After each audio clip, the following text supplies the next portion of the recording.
Welcome and thank you for joining us this afternoon. My name is Amon Shandell and I am Head of Relationship Management at the Natural Resources Forum. On behalf of all of our ESG Week Forum sponsors and panel sponsors, we thank you for tuning in for panel 2 of ESG Week, the talent trust tension. How can the mining industry address the skills shortage, kindly sponsored by supporting organization Women in Mining UK. But before we officially start today's webinar, I would like to run through the usual housekeeping points. Please note, we are recording today's event and we will be taking questions from our audience via the Q&A button at the bottom of your screen. Today's webinar will also be available for playback on the Natural Resources Forum website. And to our panelists, please note, we are not observing Chatham House rule. Everything you say will be in the public domain. It gives me great pleasure now to introduce you to our moderator, Dr. Stacy Hope, Managing Director at Women in Mining UK and partner at ERM. And Stacy, as always, thank you for joining us for ESG Week. I'd like to hand our panel over to you now to start us off. Thank you, Amon. And this time I was on time. So welcome everyone to the Women in Mining sponsored panel. This afternoon, we will be looking at talent and trust. The title of the panel is the Talent Trust Tension. How can the mining industry address the skills shortage? And joining me to unpick this question, very relevant and important question, are Lucy Crane, who is ESG and Sustainability Manager at Cornish Lithium, Alison Allen, who's Deputy Managing Director and Team Lead for ESG at Wardell Armstrong, and Grace Yungwirth, who is the Technical Director and ESG in Mining Leader at WSP Mining. Welcome, ladies. It's nice to say welcome, ladies. Well, maybe to give a bit of context to the conversation today. You know, one of the questions that I heard recently was, is mining about to collapse because of the skill shortage? And maybe the talent shortage is what I should be saying.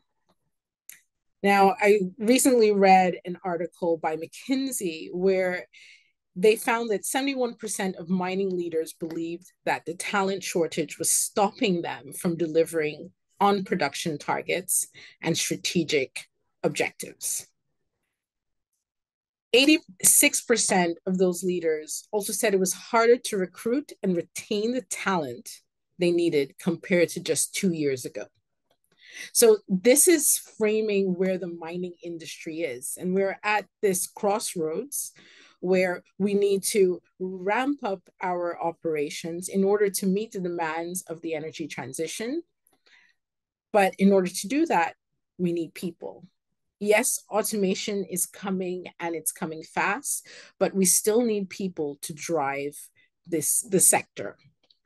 So the conversation today, it's quite crucial. We have 3 incredible women who will help us unpick this very, very deep and difficult question, but we're hoping to at least shed some light in this 1 hour period that we have. So maybe let's start with the talent. And I often ask myself, is it a talent shortage or is it a skill shortage? Because we've been hearing skills shortage. But I often wonder if there is a talent or if it's a skill, and how are we defining these two? It's almost like an existential question. How are we defining talent versus skills? And is it even a skills or talent shortage? Is it just an interest shortage?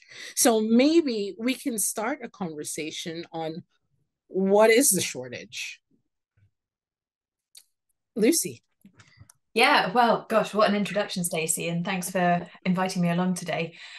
I think you kind of hit the crux of the problem there. You know, is it just interest in the mining industry in general? You mentioned the McKinsey report that you've recently read, There was an article in the FT last week where BlackRock have been warning that actually investor interest in the mining industry just isn't there.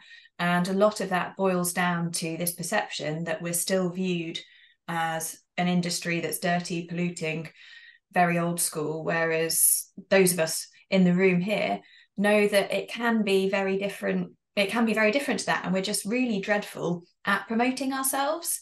And so how that links into attracting and then actually retaining people within the industry, I think they're probably slightly separate problems. For attracting people to the industry, that's, we need to market that not just is the industry very different to how many people may perceive it these days, but actually as AI, automation and things come on board, as ESG, very relevant this week, becomes more and more important too, we actually need a whole suite of skills, and we need people from the non-traditional just geology or engineering backgrounds to be coming into the industry if we're going to develop in the way that we have to be able to bring these projects on stream in a timely manner. And then when it comes to keeping people within the industry, I still think there's a way to go with us actually retaining good people, keeping them interested. It still, to me, seems mad that to progress in your career, you need to change jobs. You need to change jobs across companies generally. We're not very good at promoting people within our own companies and keeping hold of the good people, keeping their interest and giving them the opportunities that perhaps they deserve. So I think there's a long way to go still, but it is a really exciting industry to be in. And perhaps we need to all get better at doing that marketing piece. Yeah. And are we seeing this as well from the Wardell, Armstrongs, and WSPs of the world? Yeah, to a degree. And actually, back to your previous question, is whether it's skills or talent. Do you know what? It's both. We need both in the industry. We definitely need the talent, and actually developing talent is now seen as the value drivers alongside commodity prices and ore quality. It's still an important part of whether or not it's a marketable business. Skills is part of it, and we actually have both in terms of how we operate in Wardell's. So talent, yes, but we also need the sort of basic skills levels coming in, which is why we're actually looking at different techniques and possibilities to bring new people into the industry. I mean, Lucy and Cornish Lithium are doing a similar thing, but looking at apprenticeships and looking at different opportunities and ways to bring people into market. And I guess that's key, isn't it? It's looking at things from a slightly different perspective. It's understanding what the skills are that matter, and then making sure that we're creating the diversity and space for that to actually come together as part of the same organization. Yeah, and I'm happy to add to that. Pretty much echo everything that Alison and Lucy have said. I think the one thing, certainly skills, and we're developing new skills to address the challenges that are coming up in the industry these days. But you do need at a grassroots level to attract the right talent and the people that are trained in not just geosciences, engineering, water, environment, social, governance, all those things. And I think what our observation is that particularly young people on the attraction side, they almost experience like a social stress right now, that the job that they go into needs to make a difference to society, to the planet. And it's a level of stress that I don't think we've seen from new graduate intakes and things before. And so it comes back, as you said, Stacy, to mining's PR issue, where people don't understand how essential mining is to life, how essential it is to the recovery of our planet, to the energy that will allow us to live as we do. And that's why you're starting to see companies like Anglo American, like other majors, like ICMM, the Copper Association, doing these PR pieces to help us understand that. WSP's done one as well. There's a great piece by WIM UK's own Joe Birch, who narrates it, who sets this out.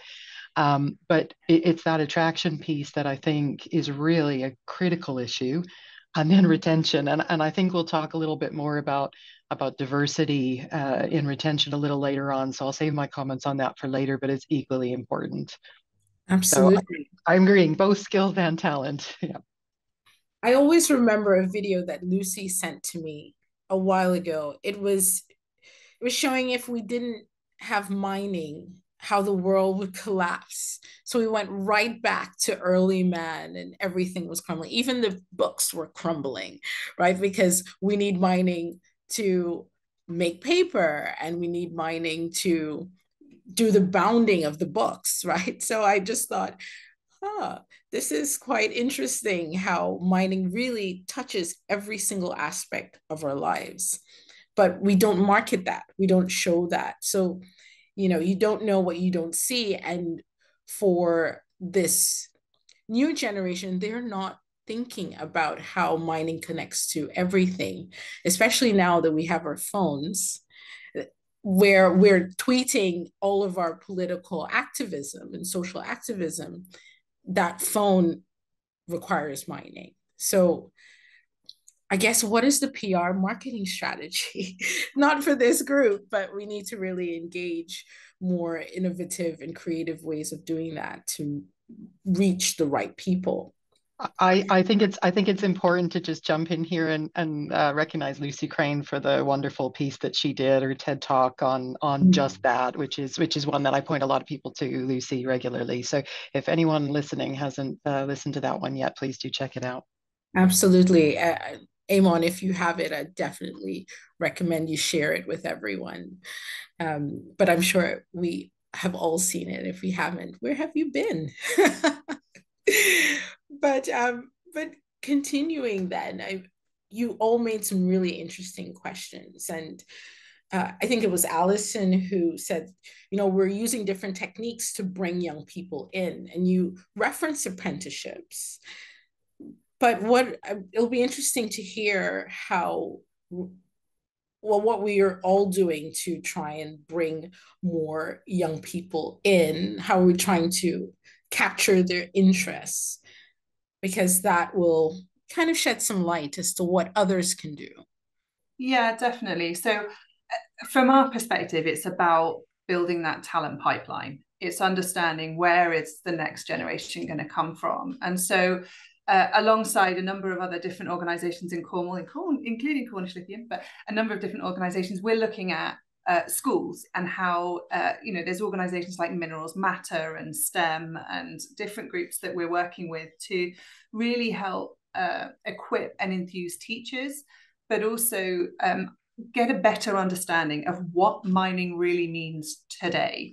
And part of that, I think the IOM3 report was really good at explaining one of the things that really needs to be embedded in the curriculum is this understanding of responsible mining and its need for the transition and how it all works together, because you can't have the future, as you state, without having that mining background.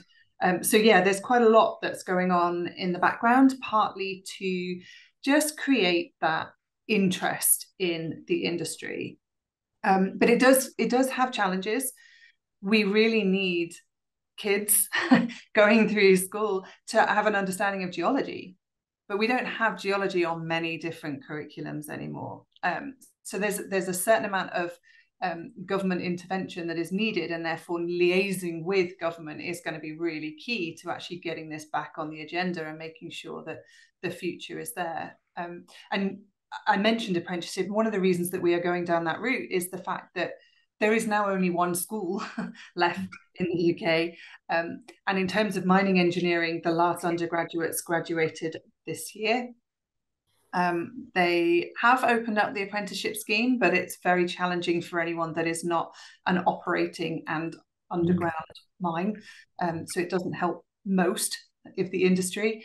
And things like the sort of technical capabilities, the sort of metallurgists that we're going to need going forward, there aren't really any other options for training them outside of either bringing people in from a different background and looking at apprenticeship routes. Lucy, yeah. And I think that, almost building on what Alison's just said, comes back to something that Grace mentioned, and that comes back to trust. Why would you want to go and work in an industry that you don't trust? You think it's pulling the wool over your eyes? And that's that wider thing around, well, if the new generation of people who are coming up through school and working out what they want to do with their lives, it does seem, and it's really exciting that it does, people want to have a purpose to what they're doing. They want to be contributing to something that's bigger than them, and perhaps they're not just driven by money or wanting to go and work abroad, or, you know, a really nerdy love of rocks, which maybe even a generation ago people were. And so that trust, especially in the light of social media and everybody being so connected now, is something that we've really got to step up our game on. And so, you know, the work that Women in Mining are doing and groups like the Young Mining Professionals is brilliant to try and connect to, in particular, students who are already at university or people who are starting out in their careers and wondering what direction that wants to take them. But I think, as Alison said, we need to go younger as well. How do we connect with people in schools? And, you know, do we all need to get TikTok accounts or something like that? How do we actually make genuine connections so we can show authentically what the industry is like? And I don't know what the answer is. I know that we need to try, and I know that we need to do a lot more. But I think trust really is key, because that's getting more and more important to people who are looking at starting their careers anyway. Absolutely, Grace. Yeah, I mean, I guess I'll just add to that, because obviously I agree with everything that was just said. But I mean, I think obviously part of the answer is diversity and making sure that the industry attracts people from a broader spectrum of backgrounds, because otherwise we won't have enough skills and talent there. And I'm sure we're going to get into this a little later on, but I mean, I think there's some critical things that the mining industry is doing or can continue to do to help with this. And really that is bringing diversity into leadership so that people can see that they have a career path, you know, and a lot of companies have started doing that. Showcasing innovation and technology. I mean, that attracts the best minds to business and people to think of mining as an interesting place to work.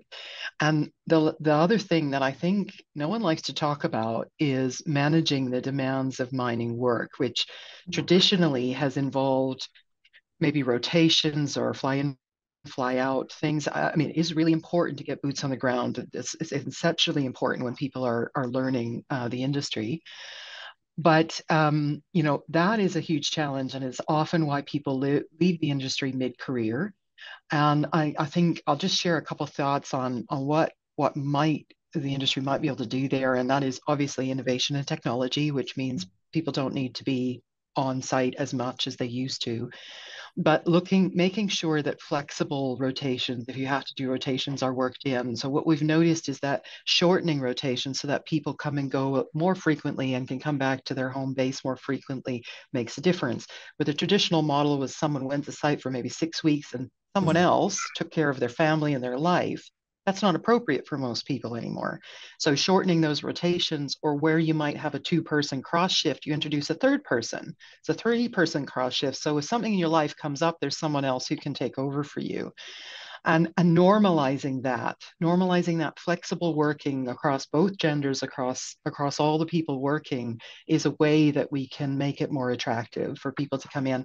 The last thought that I'll leave you with, not specifically around diversity, is the industry itself and potentially the industry's investors taking a bit of a longer term view and managing boom and bust cycles.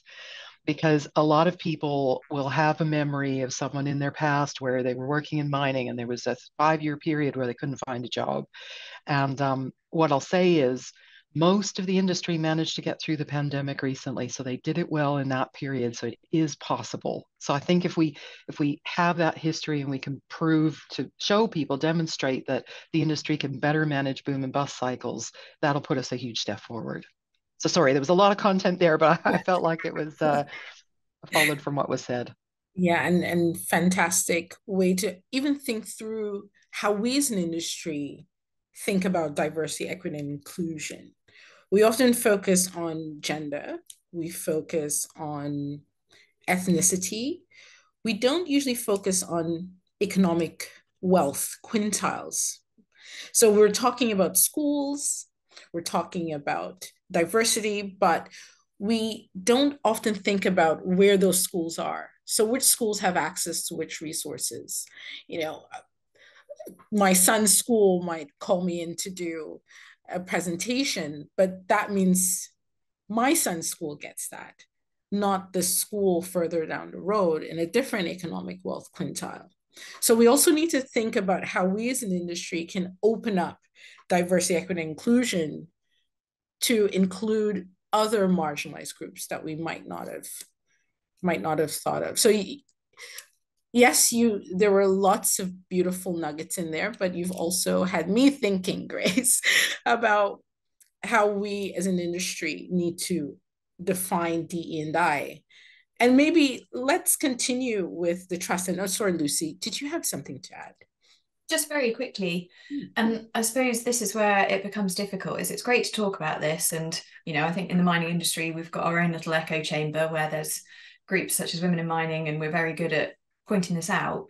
But the individual responsibility for that, I suppose from a company's perspective, they've got an interest, if they're thinking slightly more longer term, about how do we attract and retain talent. So maybe we need to be building in these kind of diversity initiatives now.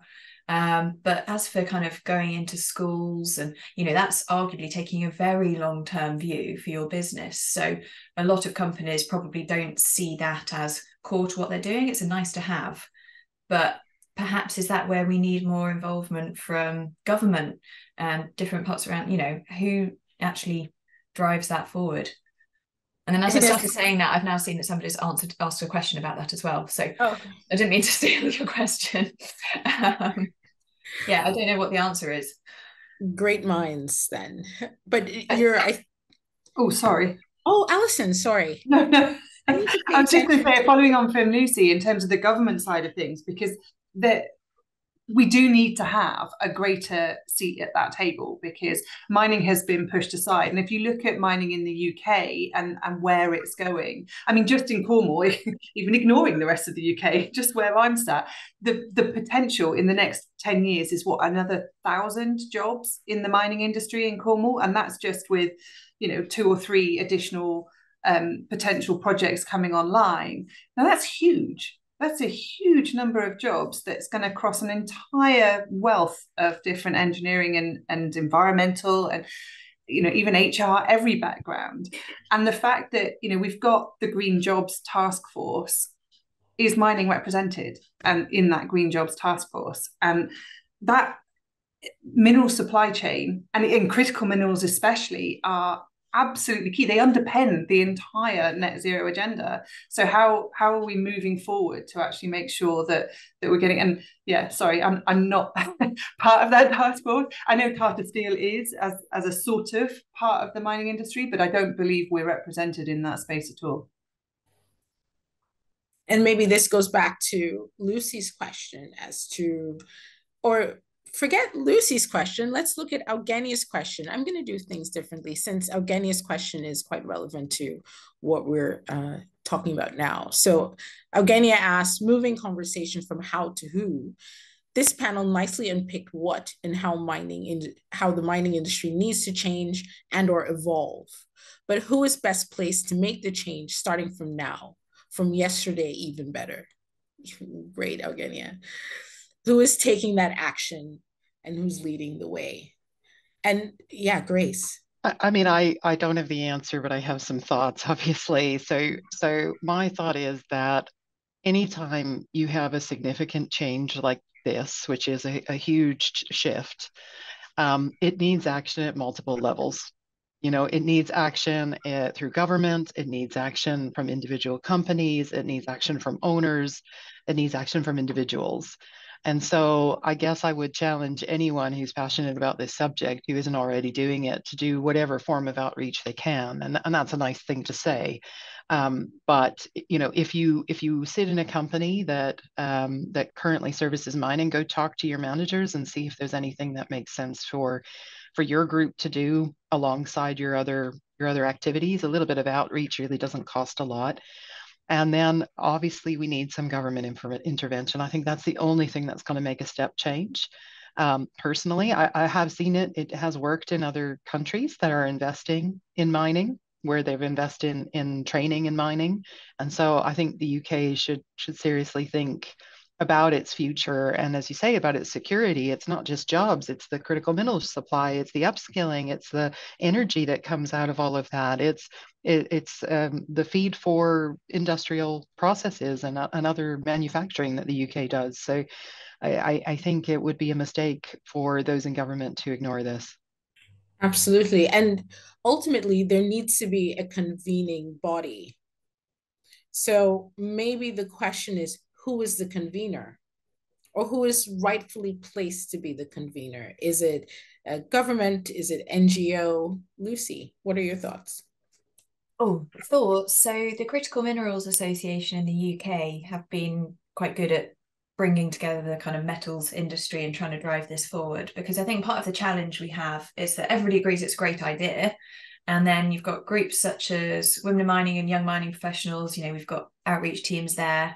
The IOM3 is looking at doing things. We've got the Minerals Matter initiatives, which is brilliant. And that's more from the kind of quarrying industrial minerals side of things. But it's joining all of those dots together and making sure that we're not duplicating efforts. We're not having the same conversations with the same people 1 week later, and actually having that kind of cohesive umbrella. And I really do think part of that drive does need to come from government. And also it's very few people's day jobs. People are doing it on the side of their actual jobs. So, that's where the Minerals Matter initiative is fantastic, because they've got a couple of people who have been employed purely to try and start joining up all of these dots, and they're doing a brilliant job. So if you haven't looked that up yet, they've got a great website, ways that you can sign up to become a Minerals Matter ambassador, and a kind of framework for you to go and do outreach if you don't know where to start. But yeah, there's still a long way to go. And if we look at things such as chemistry or engineering and other industries in the UK that are equally vital for our economy and everything, they're so much better organised, and because they've got funding to do it and they've got a central body to drive it forward. Absolutely. Minerals Matter, maybe another link to put in the chat, Amon. And yeah, you're having me reflect a bit here, guys. I know I'm supposed to ask you questions, but now I'm questioning myself as to what more can women in mining do, or who should we be partnering with? Because we partner with individual organizations, but not all together.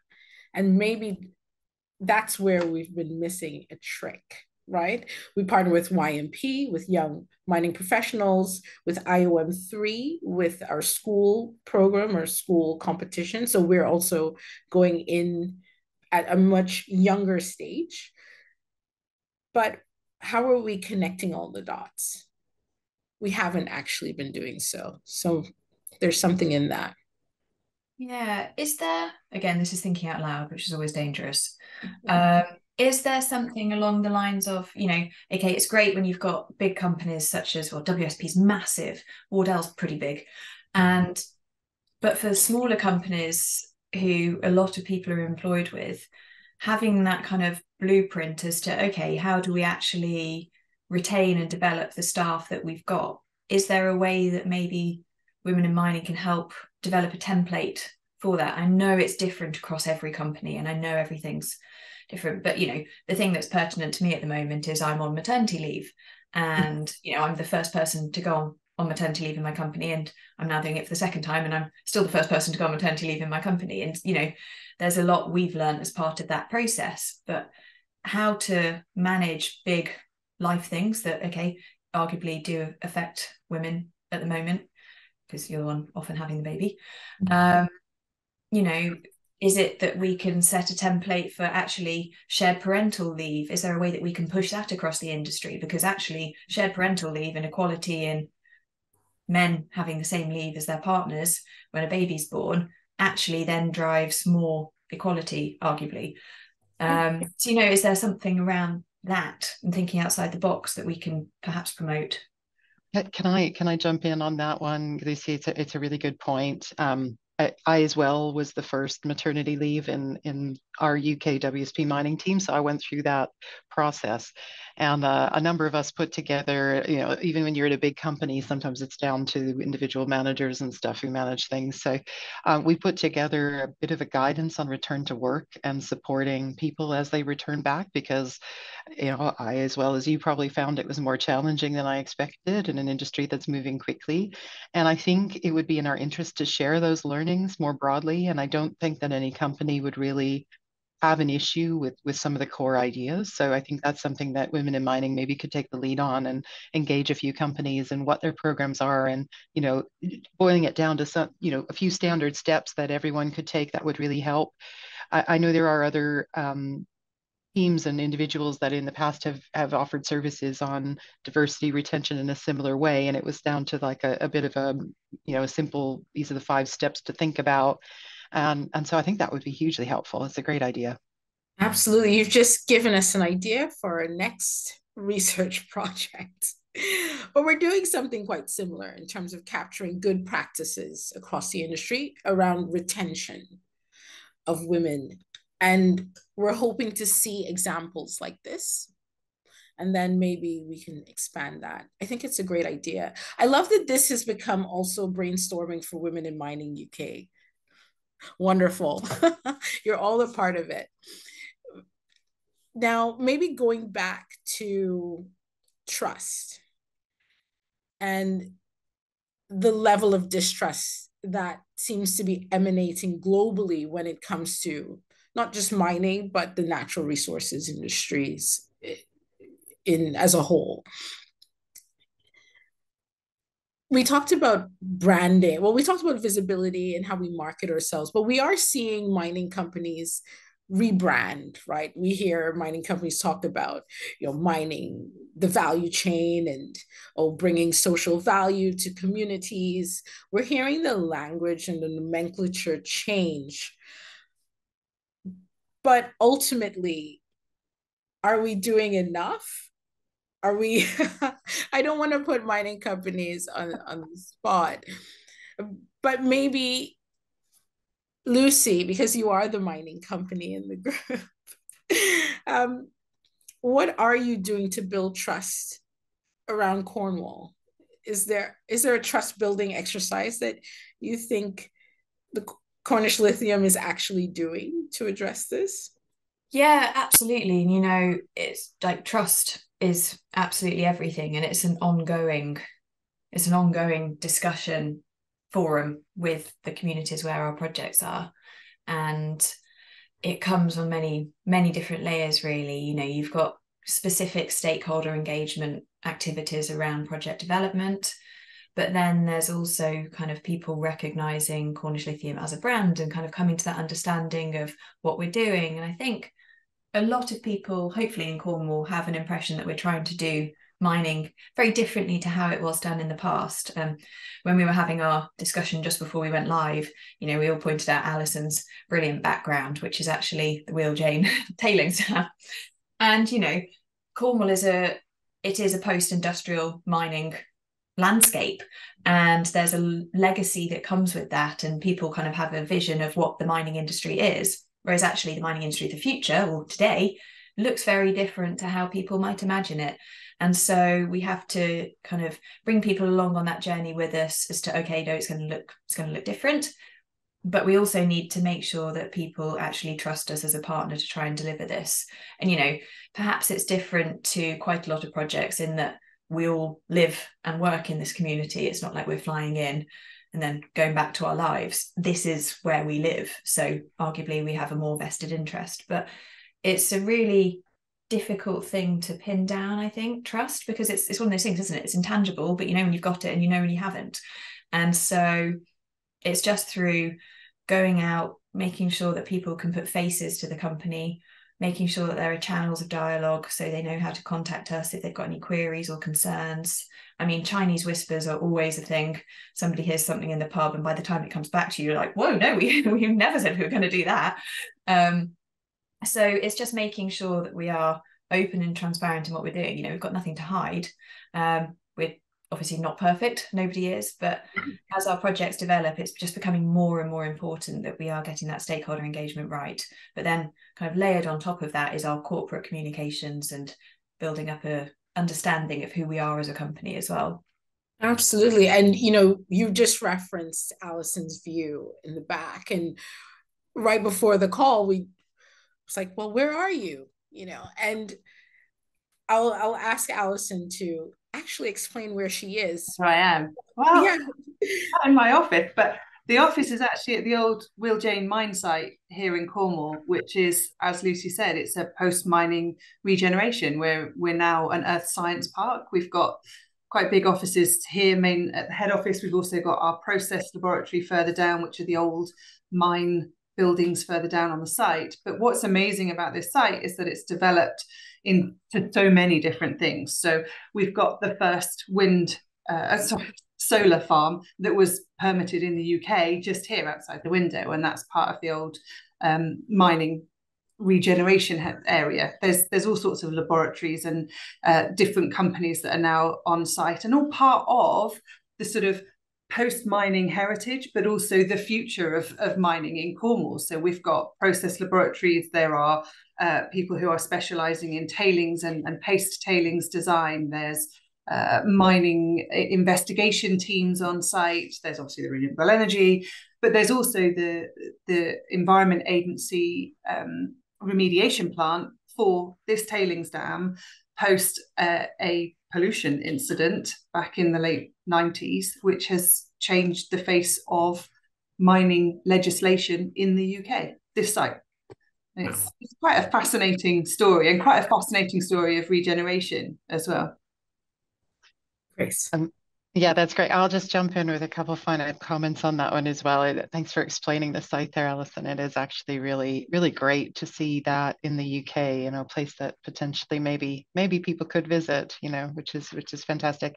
In terms of trust, I guess my observations are that the companies that do this best have a really good understanding of what their projects' material concerns are in terms of ESG, what's their most important social aspect, what's important to the communities that they're working in. And they've chosen to focus in those areas, which I'm sure is what most are doing, because it is really difficult to get trust right across the whole broad spectrum of everything that you could, possibly worry about. So understanding your material ESG related concerns, I think, is critical.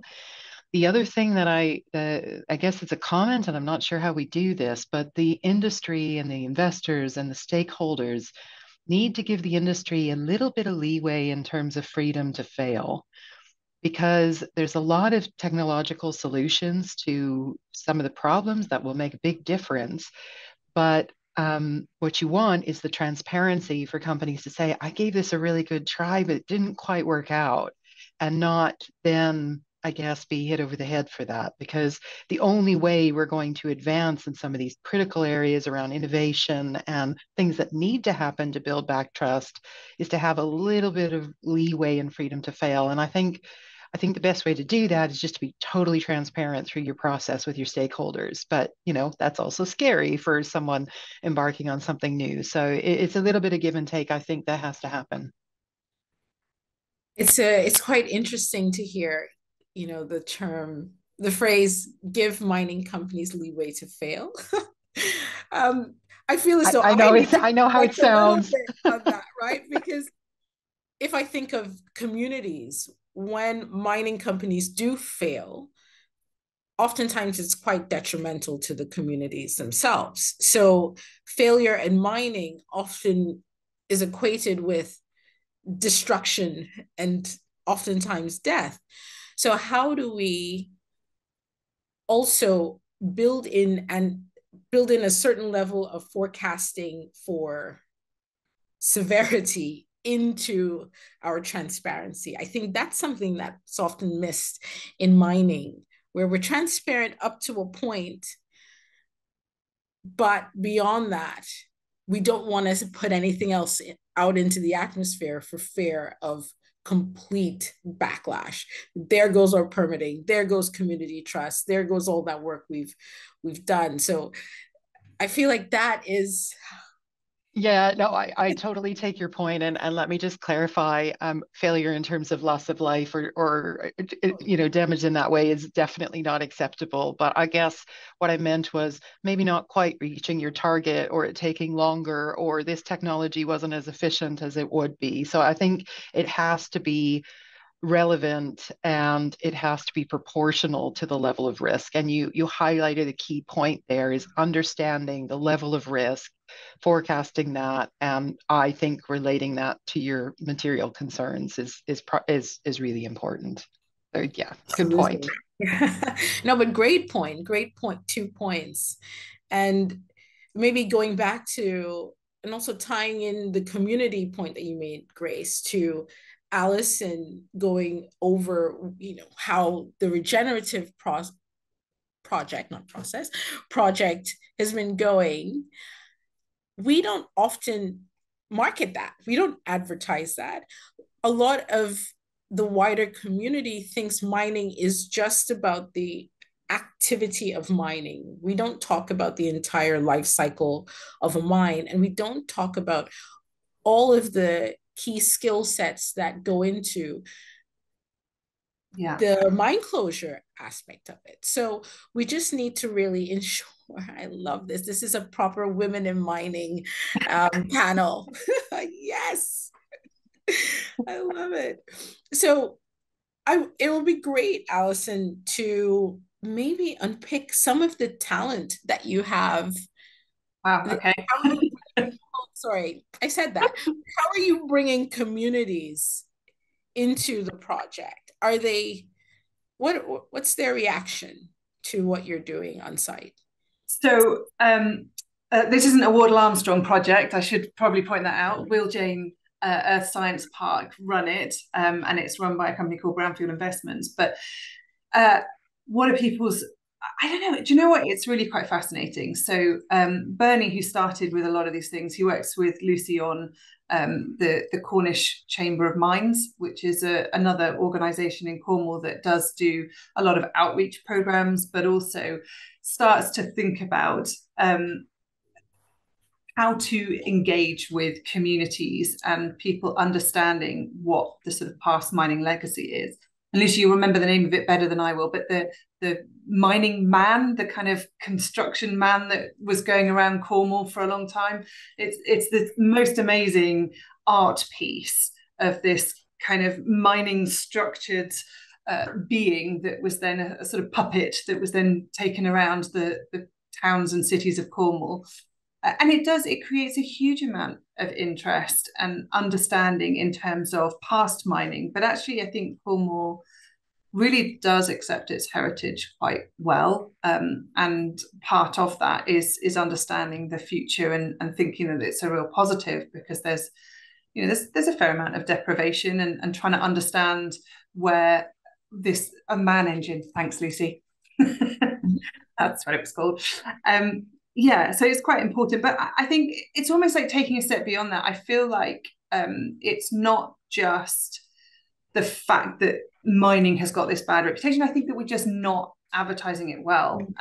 And ESG is a term that's really been defined from mining industry. So a lot of the terminology in this whole week that we're talking about and the natural resources, it's all come from mining. And we see a lot of charitable foundations that are developed from mining companies. And it's not new. This is something that's happened from back in history. I mean, in the 1900s, we had Tredegar Medical Aid. It's the entire basis of our NHS system is from mining. It's from a mining community in Wales that's, it come from the steel and coal workers that paid in and enabled free at the point of use medical care for towns in that area. That's what mining gives us. It gives us a huge fabric for our social basis, but we don't always talk about it. You're exactly right. We only talk about the fact that, there was a mining disaster in actually very similar area. Yeah. And I had no clue about the NHS. I see What? thing, right? And this is what we miss. This is what we miss. And this is what we miss in our education from very young age to now. I mean, can't say how old I am, but I am now learning that the birthplace of the NHS was from mining. And maybe that's a good way of bringing in other questions from the audience. Does anyone have any questions? If not, I have one more. Okay. Lovely, Janine, hello. Maybe we can answer live. Is that how we do it? Okay, there we go. So the question is part of the solution to look more at alternate pathways to upskill and have cadetships, this is a Canadian term, right? Cadetships, etc., given the traditional university courses are closing left, right, and center. In Australia, we have no metallurgy at all anymore. What on earth do we do? So, sorry, I've added that. Last question. But yeah, is it about alternate pathways to upskill? Cadetships, and I'm sure the technical mining people know about cadetships. Is that similar to apprenticeships? I'm guessing, Janine, it's an Aussie, not Canadian term. I'm assuming it is. So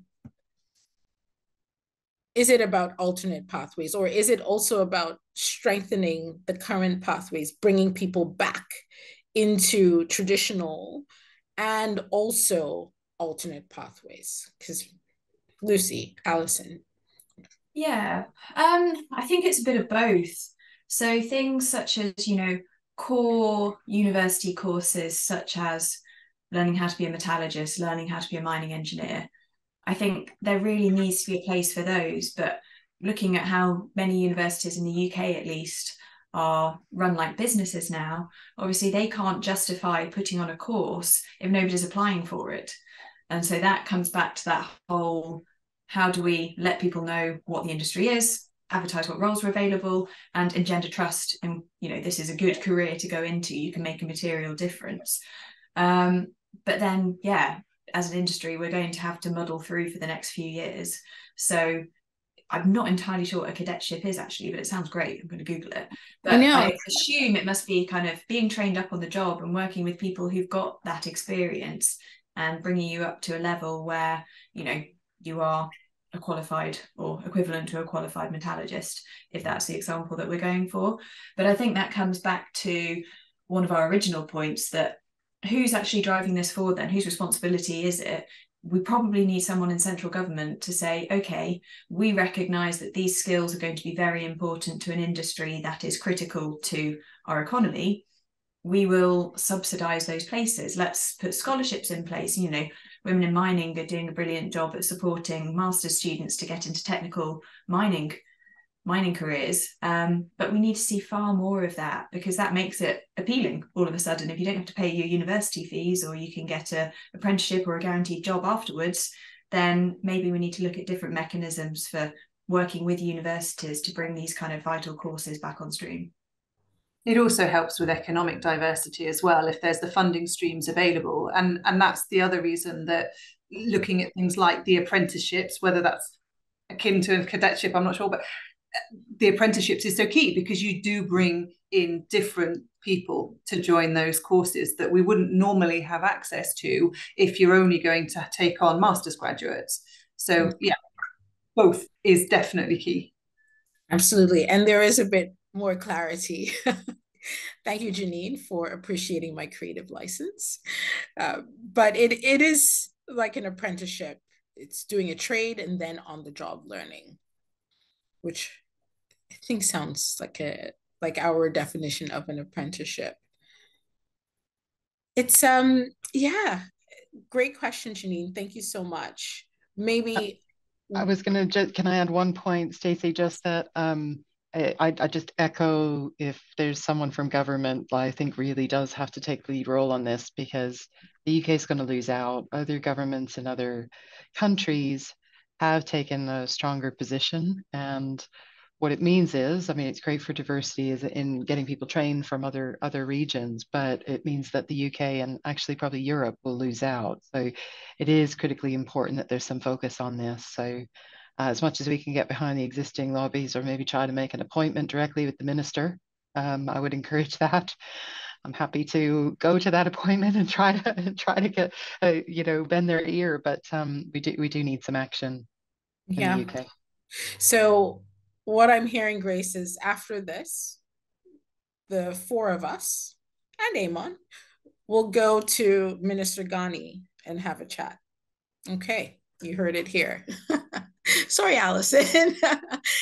I've roped you in as well. That's fine. Lucy and baby, and babies, plural. And Janine makes one additional comment that in Australia, although you do have many scholarships, you can't actually get the students to apply for them. I think, yeah, that's a tricky one. And again, it boils down to that point about kind of economic status and things like that. If it's a scholarship for, $5,000 off, that's great, but you've still got to pay for the rest of it. So if you can actually find a way of fully funding these positions, so it's more kind of, pay people a basic salary almost so they can cover their living needs whilst they're doing it, then I think maybe that's the model we've got to move to, because I totally agree. We have a scholarship we have a couple of scholarships through Women in Mining that we've been running for probably nearly 10 years now. And actually getting quality candidates to apply for them is so much harder than you think it's going to be. You're offering people free money, and if they're applying to do that course anyway, why would you not apply for the scholarship? But again, that comes down to just making people aware of it, the marketing, and they can maybe, if they're potentially critical of what they think they know of the mining industry, then they're probably the people who can make the most difference. You're much more likely to make a difference from inside the industry than you are from sitting outside, I think. Yeah, but then there's also how large are those scholarships, right? So we have a cost of living crisis, we have prices going up, and students are also thinking, after this course, then what? So how are we also opening up their views of school, then job? How are we marketing the end result as well? And how are we marketing their contributions vis-a-vis this value proposition? I can't remember if it was you, Lucy, or Grace, who talked about the value proposition. What are their values? How are we linking all of these things to what Gen Z is looking towards for the future? Like where are they placing their values? And I think if we were to map it, it will be completely different to how we mapped those values 10 years ago. And we've still designed mining, although we're trying to transform it, it's still designed with that traditional model in mind. And let's see. And one other comment is that visa appears to be a big problem for students or interns, because what we do find is you have lots of interest from, especially countries where mining activities happen quite a lot. I'm tripping over my words. But for them to travel outside to gain experience globally and to connect the global or international discourse on mining to their local context, it is difficult. There are visa issues there. And we see this with students and interns. Yeah, I think that's something we haven't really touched on here, but how valuable internships actually are and work experience, because it's so hard to get your foot in the door with a job if you haven't got any experience that's relevant. And actually, one of the brilliant things that we've been able to do through Women in Mining over the last few years is link up with various different companies to offer internships, and they're paid internships, which I think is really key, because you can't ask people to do work for you for free. How are they meant to move? Yeah. But I think that's something as an industry that maybe we can look to expand. And, we've had some really strong applications for those internships, and a lot of them have been, people who've progressed on to jobs with those companies, which is a great example of a format that can work really well. And that could be highly replicable. But it's just, again, making sure that we're advertising those to the relevant university students. And arguably, by the time they're at university studying a course, they're already on a certain trajectory anyway. So then it comes back to maybe showcasing, having 16-year-old work experience students shadow you for a week in work could actually be really valuable as well. But obviously that's very time consuming, and it's difficult. There's no kind of silver bullet, is there? Absolutely. Grace? I guess my thought on that is that I think those internships are particularly important in the UK and Europe, where we don't have a lot of mines on our doorstep. I know there are a few. My background being from Canada, there were 5 mines in the community that I grew up in, so it was a lot easier to get a summer position if you were a student, and actually you were speaking to people who worked there, so you kind of knew what it was about. I think there's a lot of talent in the UK, fantastic talent, and Europe. And I bring Europe into that because there's a huge NIMBY culture in Europe with mining, and I feel like it's fallen out of favor there. And so I actually think in this region, it's really terribly important that there's internships, and that we should be canvassing our sponsors, from women in mining sponsors, if we can, anyone who's working with them, to try and help with that, because it makes a huge difference, as you know, if you can actually get out and work on a real project, and then it becomes real to you, in a way that it's not if a mine is just off in a far off place. So I think extra effort there is a great idea. Absolutely. Couldn't agree more. And with that, I think we've come to the end of our panel. Oh, Amon, I see that you've come on. Well, thank you, Stacy, and thank you to all our speakers. And of course, on behalf of our ESG Week Forum and panel sponsors, a huge thank you again for joining us. I have to say, this has been the best panel so far in my mind, but I could be a little biased. So please stay tuned for panel 3 at 2:30 p.m. on the role of boards in paving the ESG roadmap for energy and mining sectors. Please do stay tuned. If you're not able to join us, we wish you a wonderful rest of your day. Thank you. Bye-bye. Thanks, everyone.